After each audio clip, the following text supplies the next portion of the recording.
Last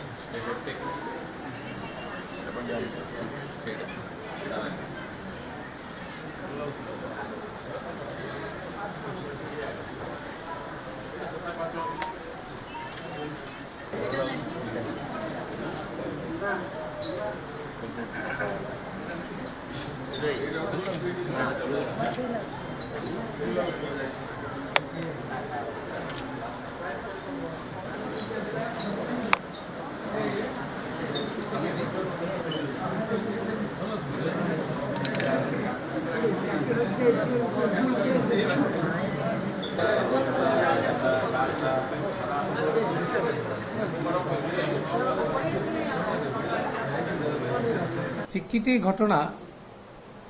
पुणी 2024 रे आम समस्त आखि खोली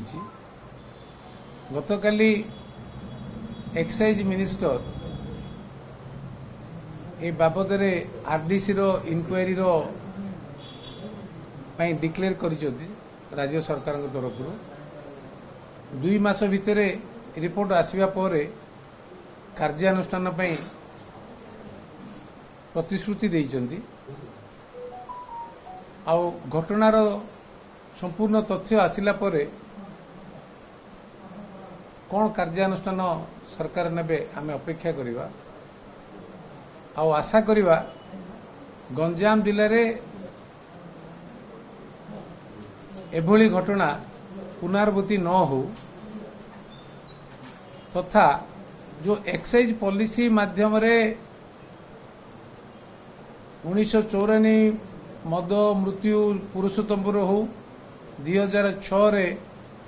रंभा हुमा गोलाबंदर मद मृत्यु 29 जन हो ये जो घटना गंजाम जिलावासी को ओडिशा को स्तब्ध करथिला आज चिकिटी अंचल घटना भी आम समस्त को तथा राज्य समस्त को स्तब्ध करिछि। ए अवसर रे पुणी एक्साइज पॉलिसी और एक्साइज एक्ट रे कौन कौन प्रोविजन रहिबा उचित जो प्रोविजन द्वारा स्पूरियस लिकर नहीं सेतेबेले भी बहुत आलोचना होतला पुणी स्पूरियस लिकर रे खोला मद पैकेट पी एमानकर एभली जो अवस्था है तो गंजाम जिले रे भाबिबा उचित जे स्ट्रॉन्ग एक्ट आसीबा सहित दीर्घ दिन भितर स्पूरियस लिकर रो व्यवहार हवा कथा जना पड़ुछि। सो मोर सरकार को अनुरोध जे एक्साइज पॉलिसी को पुणी री एग्जामिन करी एमिति प्रोविजन करा जाऊ जो प्रोविजन रे दीर्घ वर्ष धरी जो भेंडर माने भेंडिंग करुथिले एक्साइज रे एज कंट्री लिकर रो